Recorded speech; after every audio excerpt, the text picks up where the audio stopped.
Assalamualaikum warahmatullahi wabarakatuh. Innal hamdalillahi nahmadu wa nasta'inu wa nastaghfiru wa na'udzubillahi min sururi anfusina wa min sayyiati a'malina may yahdihillahu fala mudhillalah wa may yudhlil fala hadiyalah. Asyhadu an la ilaha illallah wa asyhadu anna Muhammadar Rasulullah. Allahumma sholli ala Muhammad wa ala ali Muhammad. Segala puji bagi Allah, senantiasa kita panjatkan atas segala nikmatnya.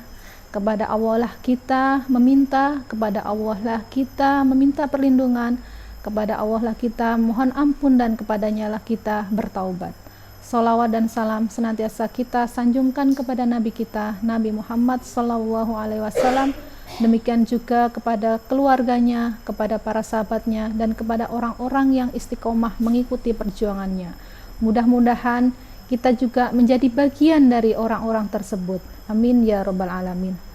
Alhamdulillah kita dipertemukan dalam majelis ini, majelis kurma yang dilaksanakan oleh SIT Tunas Cendekia.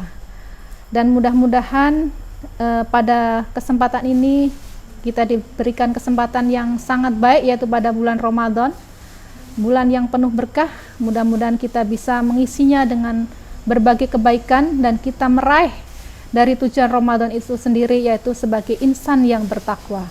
Mudah-mudahan puasa Ramadan yang kita jalan ini, sebagaimana yang disabdakan oleh Rasulullah bahwa ada 3 tingkatan puasa, yaitu puasa orang awam, puasa orang khawas, dan puasa khawasul khawas.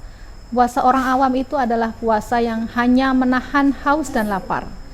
Kemudian tingkatan berikutnya adalah puasa khawas, yaitu selain menahan haus dan lapar, juga kita menjauhi dari hal-hal yang membatalkan puasa. Inilah puasa yang biasa dilakukan oleh orang-orang yang alim. Kemudian puasa yang berikutnya sebagai tingkatan tertinggi, yaitu puasa khawasul khawas. Ini adalah puasa yang dilakukan oleh para nabi dan rasul. Dan kemudian pada kesempatan ini kita coba melihat salah satu karakter yang harus kita hindari, yaitu karakter hasad. Rasulullah mengingatkan ada 3 hal sebagai sumber dosa yang harus kita hindari. Yang pertama adalah keangkuhan, karena keangkuhan itu adalah hal yang menyebabkan iblis enggan menyembah kepada Adam. Kemudian yang kedua adalah tamak atau rakus, karena hal itulah yang menjadikan Adam dan Hawa memakan buah yang dilarang ketika di surga. Dan yang ketiga adalah sifat iri atau hasad, karena dengan hal tersebutlah 2 anak Adam, salah satunya membunuh saudaranya karena sifat tersebut. Demikian. Jadi apakah pengertian dari hasad tersebut? Hasad seringkali kita sebut sebagai iri hati atau dengki. Jadi ada yang menyebutkan bahwa hasad adalah rasa tidak senang atas kenikmatan yang dimiliki oleh orang lain dan berharap lepasnya kenikmatan tersebut. Sifat hasad akan sangat berbahaya apabila senantiasa kita pelihara. Beberapa hal yang merupakan bahaya dari sifat hasad. Yang pertama adalah tidak menyukai apa yang Allah takdirkan. Sifat hasad akan senantiasa membenci apa-apa yang sudah diperoleh oleh orang lain. Dalam hal ini adalah kenikmatan yang diperoleh orang lain. Sehingga ketika kita membenci ketetapan atas orang lain, berarti kita membenci takdir yang sudah ditetapkan oleh Allah tersebut.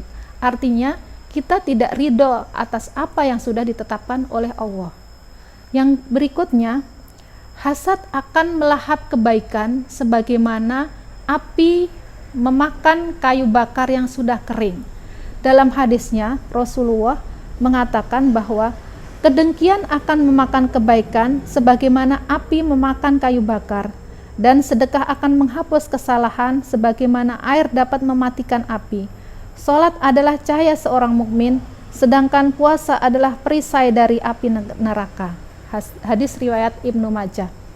Jadi makna dari api yang memakan kayu bakar adalah orang yang hasad akan senantiasa mencari kesalahan orang lain, dan dia juga akan mengajak orang lain untuk membenci orang yang dia hasati tersebut.